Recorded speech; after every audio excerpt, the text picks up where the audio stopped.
तो एचआरए के बाद जो हाउस रेंट अलाउंस हमने समझ लिया, उसके बाद जो नेक्स्ट कंसेप्ट है that is of pension. Pension या फिर एन्युटी, चाहे वो पेंशन हो या एन्युटी हो, वो बेसिकली आपको एक पीरियोडिक पेमेंट मिल रही है। वो पीरियोडिक पेमेंट आपको हर महीने भी मिल सकती है, वो साल में एक बार हो सकती है, वो 3 महीने क्वार्टर में एक बार हो सकती है, वो किसी भी फ्रीक्वेंसी के साथ हो सकती है।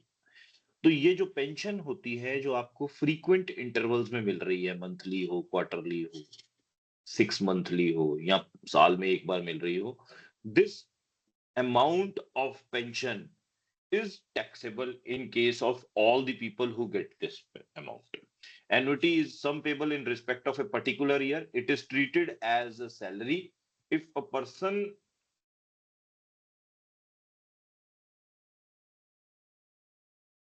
इन्वेस्ट सम मनी, मीन्स अगर कोई बंदा जो है वो पैसे को इन्वेस्ट भी कर रहा है कहीं पर और उसके अगेंस्ट में उसे रिटर्न आनी शुरू हो जाती है, तो वो अमाउंट भी जो है वो एन्युटी कहलाएगी। और पेंशन और एन्युटी दोनों का ट्रीटमेंट एक जैसा होगा, दोनों के ऊपर टैक्स लगेगा। Annuity is sum payable in respect of a particular year, it is treated as salary. If a person invest some money entitling him to series of annual sums, means उसको हर साल कुछ ना कुछ मिल रहा है, हर 6 महीने में कुछ ना कुछ मिल रहा है। Such annual amount are such annual sums are annuities in the hands of investor. ये सारी की सारी जो है उसके हाथ में एन्युटीज जो है, ये टैक्सेबल एन्युटीज है। एन्युटी जो है, if it is received from the present employer, it is to be taxed as salary. अगर कोई एन्युटी के फॉर्म में आपको आपका एम्प्लॉयर पैसे दे रहा है तो वो तो टैक्स लगना ही है। और अगर आपका कोई प्रीवियस एम्प्लॉयर जहां से आप अब जॉब छोड़ चुके हैं या रिटायर होने के बाद छोड़ चुके हैं, वो भी आपको कुछ पैसे देता रहता है हर साल, हर महीने जॉब छोड़ने के बाद, तो वो भी पेंशन या एन्युटी की कैटेगरी में आता है। और उसके ऊपर भी आपको जो है वो प्रॉपर टैक्स लगेगा। टैक्स ऐसे लगेगा जैसे आपने सैलरी अर्न करी है और उस सैलरी के ऊपर टैक्स देना है। Annuity received from the past employer is taxable. अब जो आपकी अगर वो पेंशन की तरह से आ रही है तो वो सैलरी है, means if this annuity is coming age pension तो वो सैलरी है। और अगर वो पेंशन ना होके एन्युटी के फॉर्म में आ रही है तो वो सैलरी ना होके profit in lieu of salary है। चाहे वो profit in lieu of salary हो, चाहे वो सैलरी हो, टैक्स का रेट दोनों का इक्वल ही है, दोनों के ऊपर आपको टैक्स देना है। Annuity received from person other than employer, अगर एम्प्लॉयर से ना मिलके वो पैसे आपको कोई और दे रहा है, मींस आपने बैंक में पैसे इन्वेस्ट करे और वहां से आपको इंटरेस्ट मिला, उस इंटरेस्ट को वो कह रहे हैं कि एन्युटी है जी, ये इंटरेस्ट नहीं है, एन्युटी है।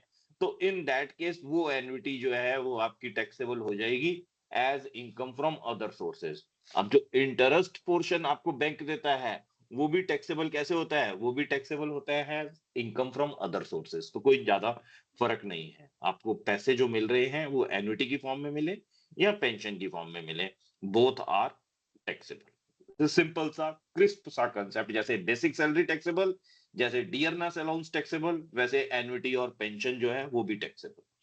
अब गवर्नमेंट एम्प्लॉइज के केस में एक और बड़ी मजेदार चीज होती है, बड़ी इंटरेस्टिंग अमाउंट जो है वो जब आप रिटायर होते हैं, अभी तक जो लोग रिटायर हो रहे हैं उनको मिलता है, मींस जो एनपीएस के अंदर नहीं आते हैं उनको ये अमाउंट मिलता है। रादर एनपीएस में जो आएंगे उनको भी ये अमाउंट मिलेगा।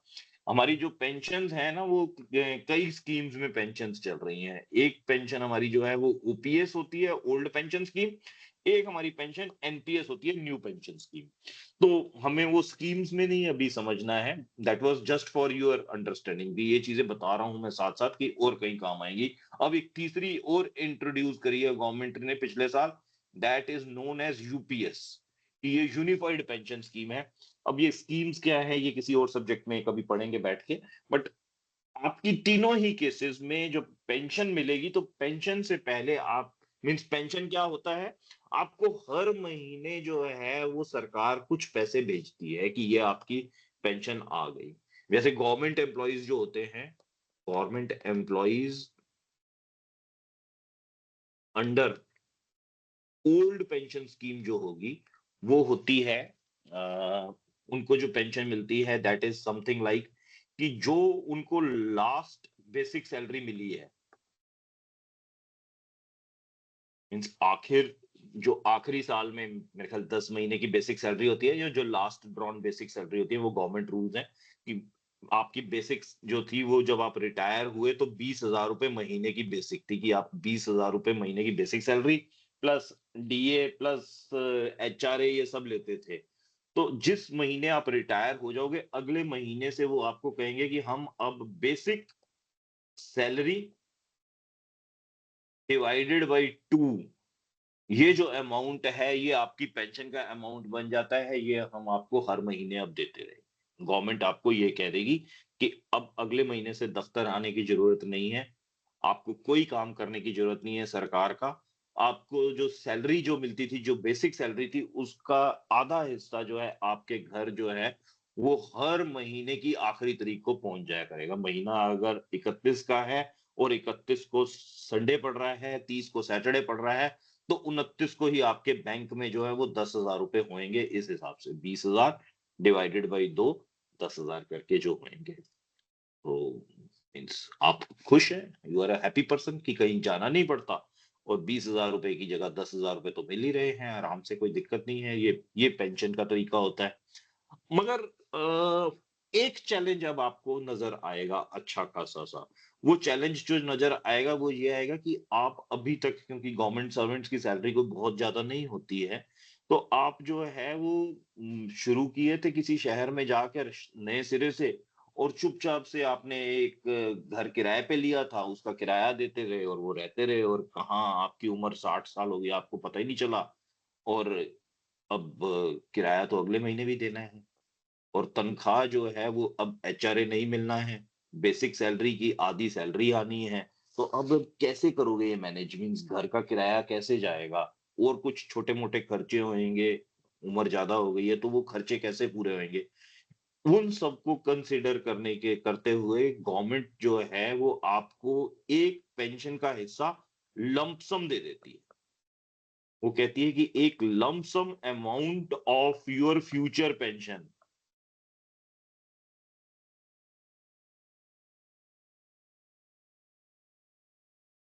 Eight the time of retirement ही आपको दे दिया जाए।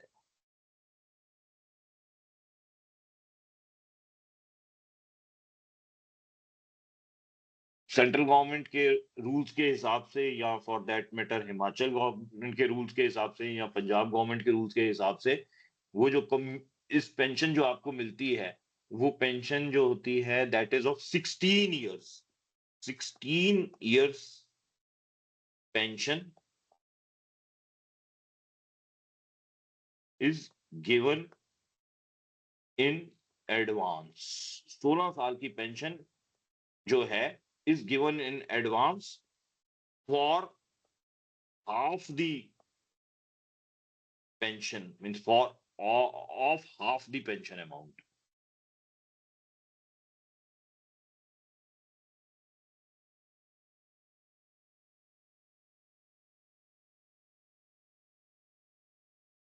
जैसे अब इस वाले केस में जहां हमने 20,000 रुपए की सैलरी कैलकुलेट करी थी बंदे की, उसकी पेंशन कितनी बनी? 10,000 रुपए। 16 साल की पेंशन कितनी बन जाएगी? एक ये एक दस लाख हजार साठ रुपए हजार मंथ की पेंशन बन गई, 1 साल की पेंशन बन गई 1,20,000 रुपए। 1,20,000 की 1,20,000 मल्टीप्लाइड बाई 16 कितना हो गया?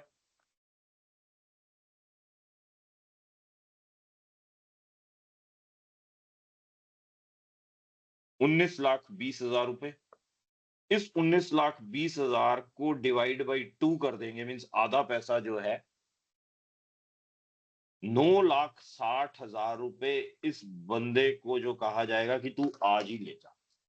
9,60,000 रुपए ये एक हाथ में पकड़, और अब पेंशन तेरे को अगले महीने से 10,000 रुपए ना देके हम खाली 5,000 रुपए देंगे।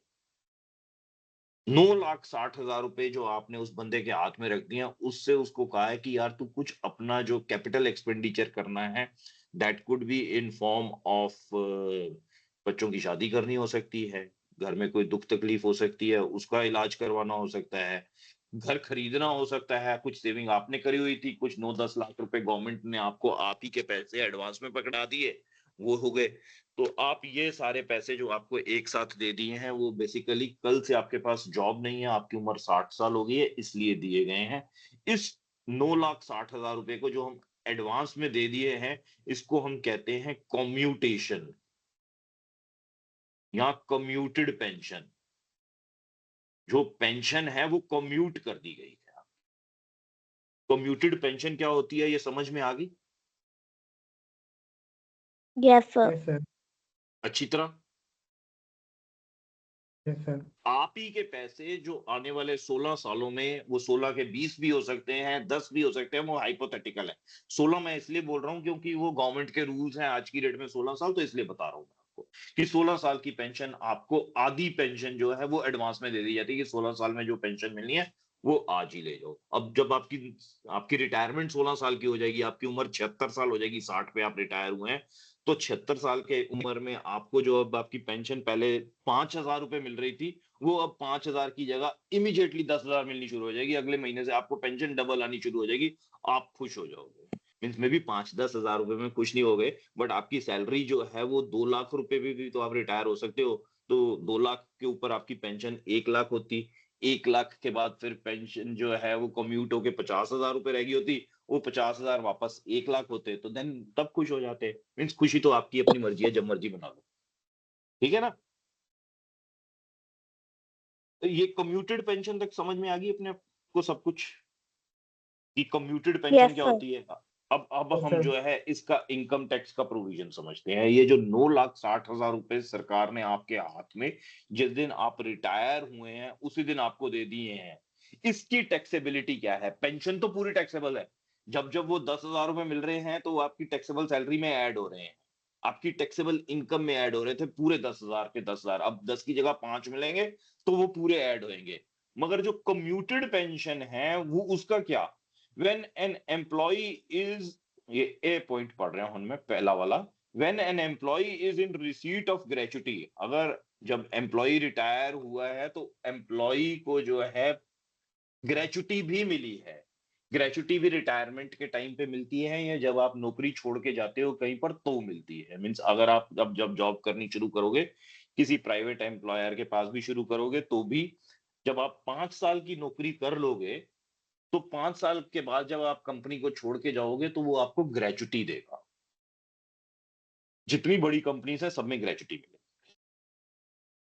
ग्रेचुटी जो है वो बेसिकली आपने जो उनके साथ 5 साल तक नौकरी करी, उसका आपको जो है वो एक्नॉलेज कर रहा है, थैंक यू कर रहा है कि मेरे साथ 5 साल बिताया तूने।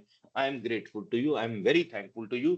तो इसके लिए ये अमाउंट ग्रेचुटी का तू साथ लेके चला जा। ग्रेचुटी का अमाउंट जो है वो ऑलमोस्ट हर साल की जो है आधे महीने की तनख्वाह वो आपको दे देता है। मीन्स आपकी अगर तनख्वाह 1 लाख रुपए के करीब है तो आपको 50,000 रुपए की पर साल की जो है वो ग्रेचुटी मिल जाएगी। 50,000 इंटू 5 साल आपने नौकरी करी तो ऑलमोस्ट 2.5 लाख रुपए आपको ग्रेचुटी के रूप में मिलेंगे।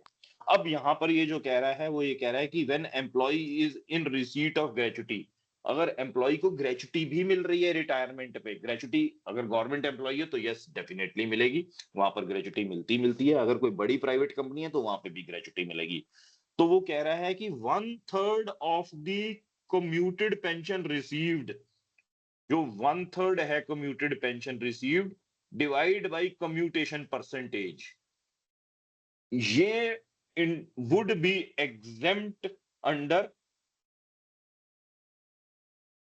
Section 10(10)(a) second A. हमें 10(10)(a) सेकंड ए कुछ नहीं करने की जरूरत है। हमने सीधा सीधा ये अमाउंट निकाला कि यहाँ पर जो है इसको मान लेते हैं कि ये जो हमने कैलकुलेशन करी हुई थी 16 इयर्स पेंशन जो है, इसको जो ग्रेचुटी मिली है कम्यूट होके, मतलब ये जो कम्यूटेड पेंशन मिली है वो 9,60,000 रुपए की इसको एक मुश्त मिली है। नो वैन, और इस बंदे को 9,60,000, इसके अलावा इसको कुछ ग्रेचुटी के भी 5 लाख 6 लाख कुछ ना कुछ रुपए ग्रेचुटी के इसको मिले। मीन्स जहां पे भी ये सर्विस कर रहा था इसको ग्रेचुटी भी मिली और 9,60,000 रुपए की कम्यूटेड पेंशन भी मिली। तो एग्जेम्प्ट जो कम्यूटेड पेंशन में से एग्जेम्पशन है वो कितनी हुई? That exemption will be calculated very simple. 1/3 of the commuted pension received divided by commuted percentage. इसकी कम्यूटेड परसेंटेज कितनी थी बेटा?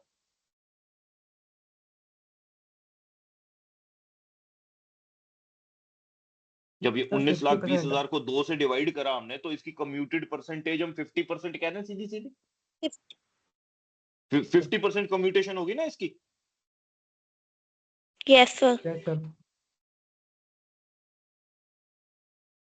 एक बारी यस सर जरा दोबारा कह दियो यार, किन्नू किन्नू समझ आइए।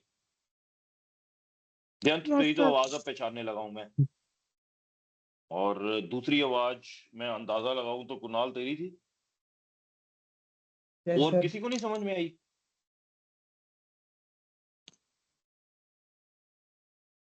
Hello, Yes, sir. बड़ी मरी सी आवाज आई है, समझ भी इतना ही तो नहीं आया। सर सारा समझ आया। अरे वाह, ये सारा समझ आया तो लाउड स्पीकर लाके बोलना है, सर ठीक है। Yes sir. Ajay, yes sir. आ रही है बात समझ में? हाँ जी सर। मनीषा,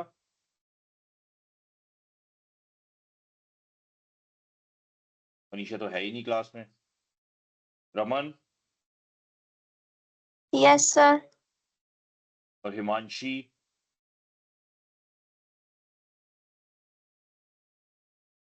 हिमांशी हिमांशी भी नहीं है मुझे लग रहा है क्लास में। तो क्लास इस टाइम जो है वो 2 बंदे बस ज्वाइन करके सो गए हैं, बाकियों को समझ में आ गया है। ठीक है, हम आगे बढ़ते हैं। तो यहाँ पर जो है वो हो गया, मतलब ये जो हमारी कैलकुलेशन के लिए हो गई, ये हो गया अमाउंट कम्यूटेड पेंशन रिसीव्ड कितनी है, 9,60,000 रुपए,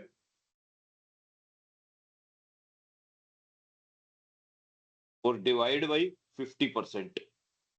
50% डिवाइड बाई ये परसेंटेज करो। अगर 50 लिख दो तो यहाँ पे इंटू 100 लिख दो, अदरवाइज कुछ लिखने की जरूरत नहीं है, सीधा 50% लिखो तो 100 बाई डिफॉल्ट ऊपर चला ही गया है। तो ये अमाउंट कितना हो गया,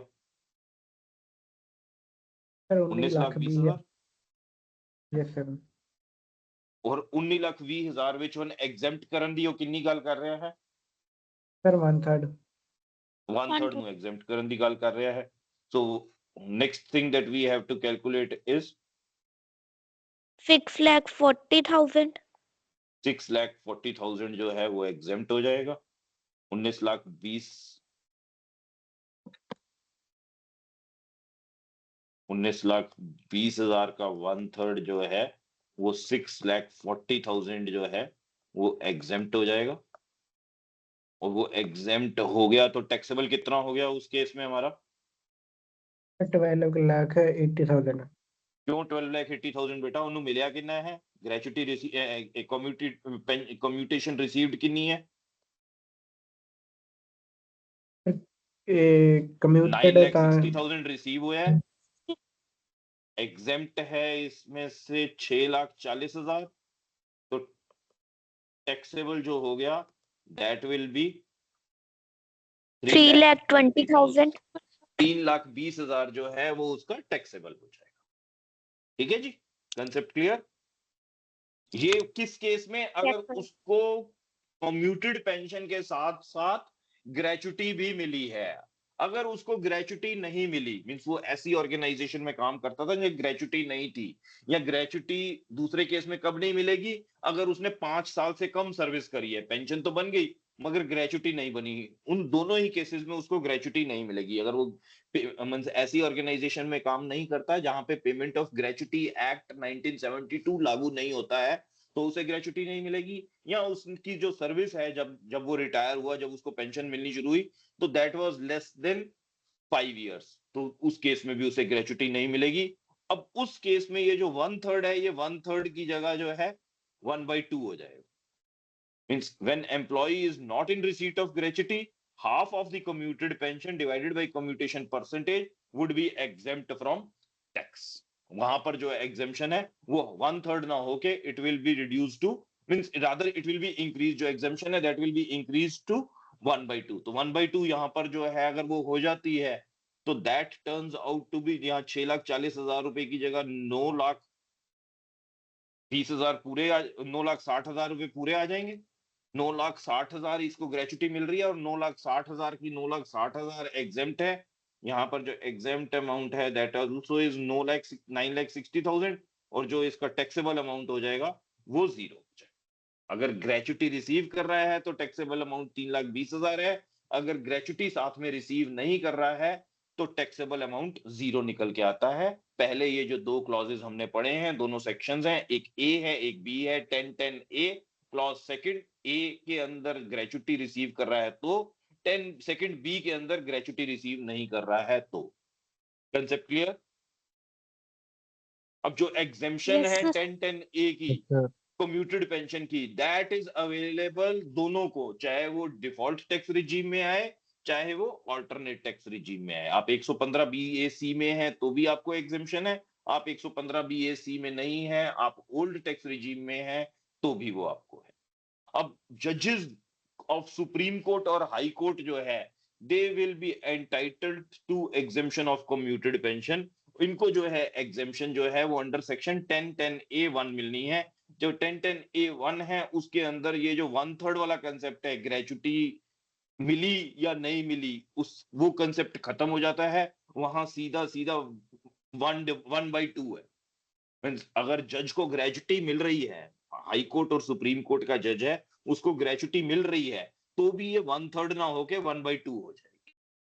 तो इसकी जो सैलरी जो इसके जो अमाउंट है मिल रहा है वो एग्जेम्प्ट ही होगा बेसिकली ऑलमोस्ट, क्योंकि हाफ ही कम्यूट होती है और हाफ ही एग्जेम्प्ट होगी, तो ये तो बच गया बंदा बिल्कुल। इसको तो कम्यूटेड पेंशन के ऊपर टैक्स नहीं लगेगा।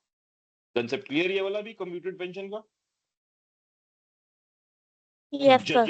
जजेस के बाद जो है पेंशन का कंसेप्ट जो है वो फौजियों के ऊपर भी होता है, बट फौजियों को जो है वो कई बारी जो पेंशन मिलती है उसके ऊपर टैक्स नहीं लगता है। किस केस में टैक्स नहीं लगता है? अगर उनको जो आपका डिफेंस पर्सोनल है वो गैलेंट्री अवार्ड विनर है, अगर उसको गैलेंट्री अवार्ड मिला। गैलेंट्री अवार्ड का क्या मतलब हो गया? परमवीर चक्र है, महावीर चक्र है, वीर चक्र है, इन तीनों में से कोई भी अवार्ड मिला है या इसके अलावा भी कोई नोटिफाइड अवार्ड मिला हुआ है, जैसे अशोक चक्र वगैरह है, तो जितने भी नोटिफाइड अवार्ड है वो सारे के सारे जिन्होंने विन किए हैं, बहादुरी के पुरस्कार जिनको मिले हैं, गैलेंट्री अवार्ड जिसको मिला है, उसको जो पेंशन मिलेगी या उसकी फैमिली को जो पेंशन मिलेगी वो एग्जेम्प्ट फ्रॉम टैक्स होगी, उसके ऊपर कोई टैक्स नहीं लगेगा। ठीक है जी। अगर किसी फौजी को डिसएबिलिटी पेंशन मिलनी शुरू हो गई, मीन्स कि कोई उसको लड़ाई के टाइम पे कोई चोट लग गई जिसकी वजह से वो अब सर्विस आगे कंटिन्यू नहीं कर सकता है, तो उसको कहा जाता है कि भैया तू डिसेबिलिटी के चक्कर में तेरी सर्विस खत्म, बट तेरे को जो है हम सैलरी तो अब नहीं दे सकते क्योंकि जॉब खत्म तेरी, तो पेंशन देंगे। That pension will also be exempt from tax, उस पेंशन के ऊपर भी कोई टैक्स नहीं है। कंसेप्ट क्लियर है? Yes, पेंशन का sir. क्लियर अच्छी तरह से, कम्यूटेड पेंशन का क्लियर, HRA क्लियर, ये तीन चीजें जो हैं ये आपको अच्छी तरह से समझ आ गई।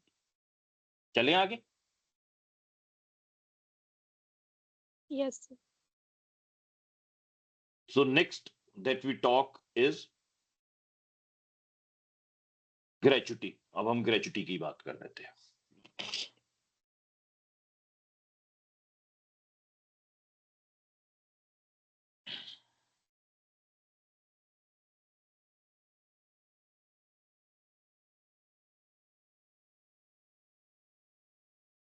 तो ग्रेचुटी की अगर हम बात करते हैं तो ग्रेचुटी का एक तो पहले बेसिक चार्ट हम समझ लेते हैं क्या है। अब अगर आपको जो ग्रेचुटी है वो मिली है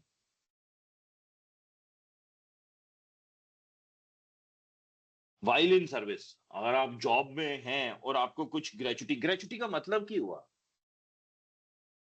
what do you mean by gratuity? Gratuity जो वर्ड है वो आया ग्रेचुटस से निकल के। ग्रेचुटस का मतलब होता है कि मैं अपनी इच्छा से दे रहा हूं, हमारे बीच में कोई कंट्रैक्ट नहीं था।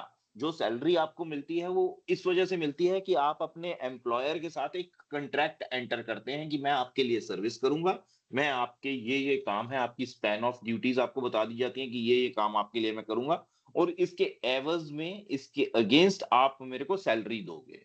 जो सैलरी है बस वही आपका हक होता है।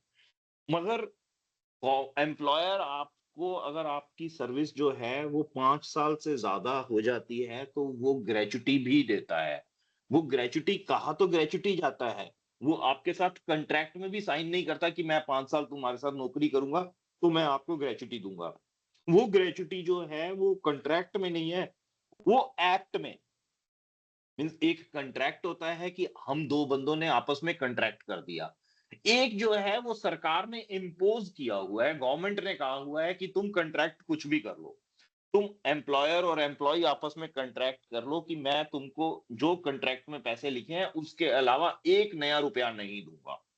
बड़ा क्लियरली लिख लो कि मैं तुमको कोई ग्रेच्युटी नहीं दूंगा, तुम 5 साल छोड़ो 10 साल भी मेरे साथ नौकरी करते रहो, मैं कोई ग्रेच्युटी नहीं दूंगा। आप भी उसे चुपचाप से साइन कर देते हो कि हाँ इसमें ग्रेच्युटी नहीं देनी, मैंने साइन कर दिया, काम खत्म हो गया।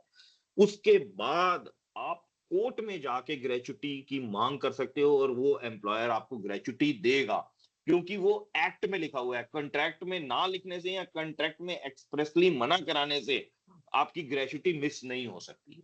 कंट्रैक्ट एक्ट में लिखा हुआ है, gratuity payment of gratuity act में ये चीज लिखी हुई है कि अगर एम्प्लॉई 5 साल तक कोई नौकरी कर लेता है किसी के पास, इट्स 5 years और इवन लेस देन 5 years, 4.5 साल हो गया हुआ है अब ये, तो 4.5 साल तक अगर नौकरी कर लेता है तो उस बंदे को ग्रेच्युटी एम्प्लॉयर को कंपल्सरली देनी ही पड़ेगी। मगर अंग्रेजी मतलब जो ग्रेच्युटी का हुआ वो ये हुआ कि मैं अपनी इच्छा से दे रहा हूं, एम्प्लॉयर अपनी इच्छा से दे रहा है। अगर वो इच्छा से ही उसने देनी है तो कोई जरूरी थोड़ा नहीं है कि आप जब नौकरी छोड़ के जाओगे तभी वो आप अपनी इच्छा जो है लेकर आएगा कि मैं ग्रेच्युटी देनी है। आपने कुछ अच्छा काम करा, उसने आपको जो पैसे देने थे, जो आपकी कमीशन बनती थी वो तो दी ही दी, जो सैलरी बनती थी वो तो दी ही दी, साथ में आपको 1 लाख रुपए और एक्स्ट्रा दे दिए, उसको कह दिया कि ये तुम्हारी इस साल की ग्रेच्युटी आ गई, तुमको पकड़ा दिए और तुम अभी जॉब में हो। तो ग्रेच्युटी का ये मतलब नहीं है कि आपको रिटायरमेंट के बाद ही मिलनी है, ग्रेच्युटी आपको वाइल इन सर्विस भी मिल सकती है। अब ग्रेच्युटी आपको वाइल इन सर्विस मिलेगी तो वो फुल्ली टैक्सेबल होएगी, वो ऐसे टैक्सेबल होएगी जैसे आपकी बेसिक सैलरी टैक्सेबल होती है, और कोई डिफरेंस नहीं होगा उसमें। और बाकी जो आपकी बेसिक सैलरी या डियरनेस अलाउंस होता है, it will be fully taxable means when the gratuity is received while in service. अब अगर जो ग्रेच्युटी है वो आपको नॉर्मल कोर्स में ग्रेच्युटी कहाँ मिलती है, ये तो एक्सेप्शनल केस हो गया ना कि आप अपने एम्प्लॉयर के खास चाहते हो, बहुत उसके लिए काम करते हो तो ये ग्रेच्युटीज आ रही हैं। नॉर्मल कोर्स में ग्रेच्युटी कहां पर आनी है पिक्चर में? नॉर्मल कोर्स में ग्रेच्युटी जो पिक्चर में आनी है वो आनी है at the time of the retirement of employee और the unfortunate death of employee. Employee अगर चला ही गया या एम्प्लॉई ने जॉब छोड़ दी, रिटायर हो गया, तो उस टाइम पे ग्रेच्युटी आनी है पिक्चर में। अब जो वो ग्रेच्युटी पिक्चर में जब आएगी तो वो ग्रेच्युटी किस किस को हो सकती है? If the gratuity is received, gratuity दो तरह के एम्प्लॉइज हैं जो कवर्ड है हमारे। वो ग्रेच्युटी है बेसिकली, एक तो है means gratuity is received under the pension code or regulations applicable to the members of defense service। Defence वाला जो है, जो इंडियन डिफेंस सर्विसेज में है, उसमें उसको ग्रेच्युटी मिल रही है। एक सेंट्रल गवर्नमेंट एम्प्लॉय को टैक्स सैलरी ग्रेच्युटी मिल रही है। जो सिविल सर्विसेज में है वो भी सेंट्रल गवर्नमेंट एम्प्लॉय हो गया जो सिविल सर्विसेज में है। जो लोकल अथॉरिटी मींस जैसे म्युनिसिपल कॉर्पोरेशन में है, हिमाचल प्रदेश की म्युनिसिपल कॉर्पोरेशन में हो, मींस शिमला म्युनिसिपल कॉर्पोरेशन में हो, नंगल म्युनिसिपल कॉर्पोरेशन में हो, हमीरपुर म्युनिसिपल कॉर्पोरेशन में हो, या फिर जो एम्प्लॉय जो है और किसी सरकारी नौकरी में है, इनको जो भी ग्रेच्युटी मिलेगी, that could be any state government job, तो इनको जो भी सैलरी मिलेगी that will be exempt from tax. इसके ऊपर कोई टैक्स नहीं मिलेगा। Means this salary to a government employ जो ग्रेच्युटी मिल रही है ये पूरी तरह से एग्जेम्प्ट है। अब ग्रेच्युटी के ऊपर टैक्स लगना किसको है? वहां पर जो हमारे फंसे वो वही प्राइवेट एम्प्लॉइज ही फंसेंगे। जो आपने प्राइवेट नौकरियां करनी है आपको ही जो है वो ग्रेच्युटी के ऊपर टैक्स देना पड़ेगा। वो दो तरह के कैटेगरी के एम्प्लॉइज हो सकते हैं। एक मींस ग्रेच्युटी दोनों को ही मिल सकती है। मींस आपकी ऑर्गेनाइजेशन जो है that stands covered under the payment of gratuity act. अगर आपकी ऑर्गेनाइजेशन जो है बड़ी ऑर्गेनाइजेशन है, नॉर्मली वो ऑर्गेनाइजेशन जिसमें 10 या 20 से ज्यादा एम्प्लॉय होते हैं, तो वो पेमेंट ऑफ ग्रेच्युटी एक्ट के अंदर आ जाएगी। अगर ऑर्गेनाइजेशन उससे भी छोटी है, मींस 10 से भी कम एम्प्लॉइज हैं, तो वो शायद पेमेंट ऑफ ग्रेच्युटी एक्ट 1972 के अंदर नहीं आएगी। मगर हो सकता है ये एम्प्लॉयर भी जो है ये ग्रेच्युटी देता हो, ये तो ग्रेच्युटी देगा ही देगा, वो दूसरा वाला एम्प्लॉयर भी हो सकता है ग्रेच्युटी दे। तो जो employees under payment of gratuity act आते हैं, वो उस ऑर्गेनाइजेशन में काम कर रहे हैं जो under payment of gratuity act आते हैं, तो क्या टैक्सेबिलिटी का क्लॉज बनेगा वो एक बार हम समझ लेते हैं। अगर एम्प्लॉय जो है उस ऑर्गेनाइजेशन में काम करता है जो organization payment of gratuity act में आती है, तो least of the following will be exempt. Means यहां पर जो मिनिमम है इन तीनों में से वो एग्जेम्प्ट होएगा। वो मिनिमम कौन कौन सा हुआ? पहला 20 लाख रुपए हो गए कि 20 लाख रुपए तक की ग्रेचुटी जो है वो एग्जेम्प्ट हो जाती है अगर वो मिनिमम है तो। दूसरा क्या हुआ? Actual gratuity received. अगर एक्चुअल ग्रेचुटी जो भी एक्चुअल अमाउंट ग्रेचुटी का मिला है तीनों में से जो सा भी लोएस्ट होगा 20 लाख एक्चुअल ग्रेचुटी रिसीव्ड। और तीसरा अमाउंट जो हम कैलकुलेट करते हैं जिसको समझने के लिए हम जो बैठे हुए हैं, that amount is 15 days salary for every completed year of service or part in excess of 6 months। Means आपको ग्रेचुटी की एक कैलकुलेशन करनी है कि कितनी ग्रेचुटी आपकी जो है वो एग्जेम्प्ट है। देखिए किसका इलस्ट्रेशन मैं लेकर आया हूं। Yes, illustration is there. ये वाला पॉइंट क्लियर हो गया बच्चे? ये क्या लिखा है ये बात समझ में आ गई? इसमें कोई डाउट है? थर्ड नहीं आई। थर्ड नहीं आई जी। मैं तो जैसे आपने जो है वो मान लीजिए 15 साल नौकरी करी है। If you have worked for से 15 ईयर्स, या 15 की जगह मैं 16 ईयर्स कर लेता हूँ क्योंकि यहाँ 15 दिन का एक कंसेप्ट और लिखा हुआ है ना। तो 16 ईयर्स की आपकी सर्विस है। अब 16 ईयर्स और 16 ईयर्स के साथ आपने जो है 16 ईयर्स 7 मंथ्स नौकरी करी है। तो अब यहां पर ये जो है ये बंदा कह रहा है 15 days salary for every completed year of service और पार्ट देयर ऑफ। और आपकी महीने की जो सैलरी थी वो 30,000 रुपए महीना थी।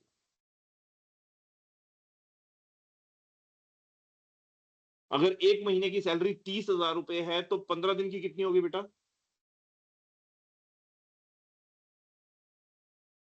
4 लाख 15,000। 15,000। अगर एक महीने की सैलरी 30,000 है तो 15 दिन की सैलरी 15,000। कॉमन सेंस कहती है, बिल्कुल सही बात है। बट यहाँ पर पेमेंट ऑफ ग्रेचुटी एक्ट ना थोड़ा सा एम्प्लॉइज को और फेवर देता है। वो कह रहा है कि यार तुमको संडे की छुट्टी तो मिलती है, तो तुमको तो ये जो सैलरी दे रहे हैं ये 26 दिन की है, 30 दिन की थोड़ी ना है। तो वो कहता है कि आपकी अगर 30,000 है सैलरी तो आपकी 15 दिन की सैलरी जो होगी that will not be 15,000, rather it will be 15/26 into 30,000। इतनी हो जाएगी जी आपकी 15 दिन की तनख्वाह जो है।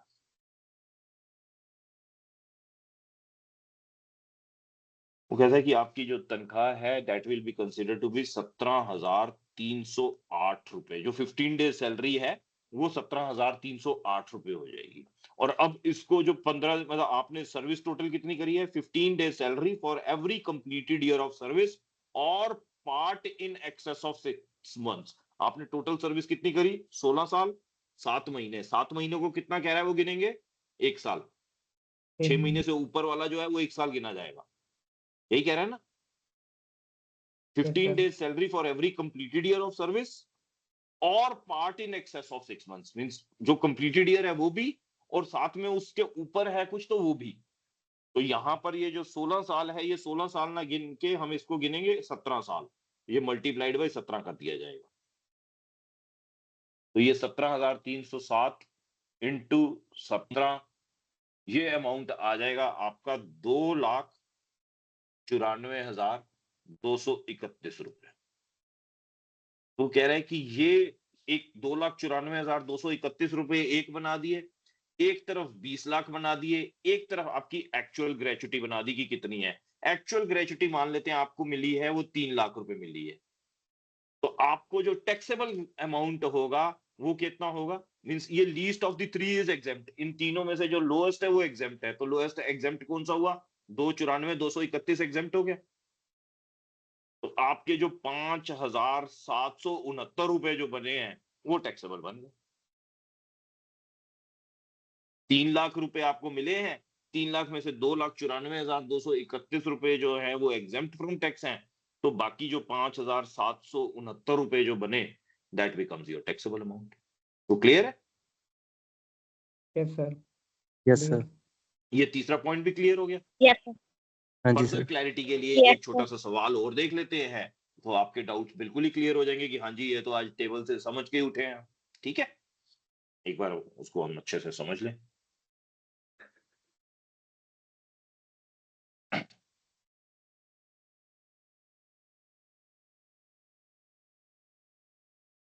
Mr. Hari retired on 15th June 2023 after completion of 26 years 8 months of service and received a gratuity of rupees 15 lakh at the time of his retirement.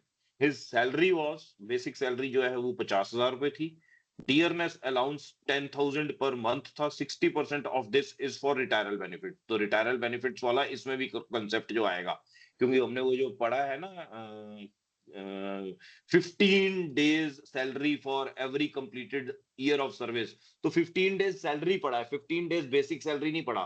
तो सैलरी की डेफिनेशन हमको यहां पर भी है कि क्या है। तो जो सैलरी की डेफिनेशन है वो इस स्लाइड में ये दी हुई है। It's 15 days salary based on salary last drawn.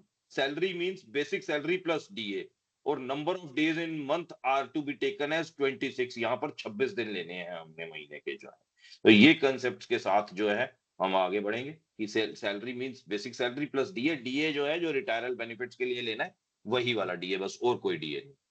तो यहाँ पर अब इस कंसेप्ट को जो है जब हम देखते हैं तो it turns out to be mister Hari retired on 15th January 2023 after completion of 26 year 8 months. तो 26 ईयर 8 मंथ्स का मतलब हो गया कितना हो गया, 27 ईयर्स।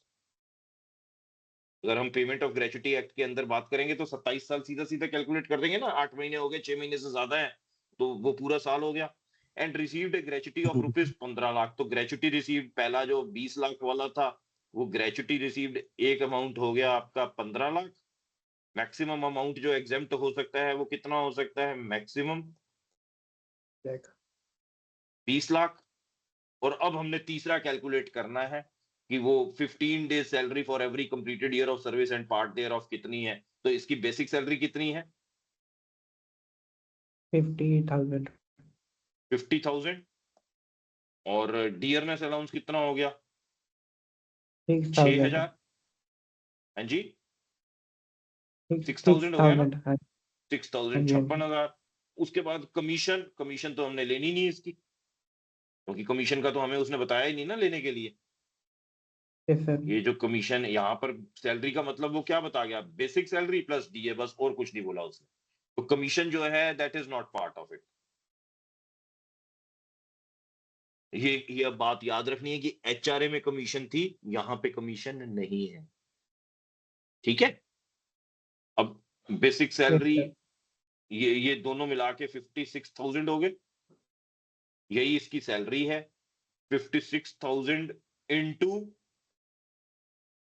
15 divided by 26 26. इंटू 27। ये चीज बनेगी, यही ग्रेचुटी बनेगी इसकी।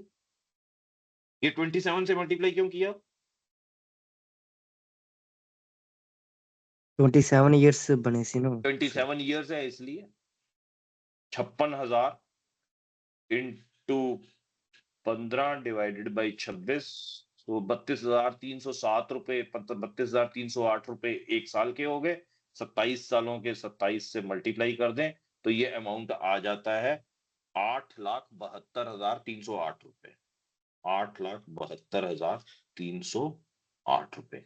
ये 8,72,308 रुपए जो है, this amount only is exempt. ये जो मींस 8.72 का जो अमाउंट होगा ये एग्जेम्प्ट होगा, क्योंकि ये लीस्ट ऑफ द फॉलोइंग, इन तीनों में से जो लीस्ट है वो एग्जेम्प्ट होना है ना। तो ये 8,72,000 एग्जेम्प्ट होगा। मिले कितने हैं इसे, 15। तो 15 में से ये 8,72,308 मींस 6 लाख समथिंग जो है, 6,27,900 792 रुपए, 692 रुपए जो है वो आपके टैक्सेबल हो जाएंगे। Clear concept? Yes, Yes, sir. sir. Yes, sir. Absolutely. Yes sir. तो यहाँ पर हम रुकते हैं। हमने जो है 3 चीजें समझी हैं आज। एक एचआरए समझ लिया हमने, एक हमने एचआरए के साथ पेंशन समझ ली, कम्यूटेड पेंशन समझ ली, वो दोनों एक ही बात हुई। कम्यूटेड पेंशन के बाद तीसरी हमने ग्रेचुटी समझ ली, और ग्रेचुटी जो अभी हमने समझी है वो पेमेंट ऑफ ग्रेचुटी एक्ट के अंडर जो आते हैं वो समझी है। इसको हम रिकंसोलिडेट करते हुए नेक्स्ट क्लास में परसों जो है आगे बढ़ेंगे। ठीक है।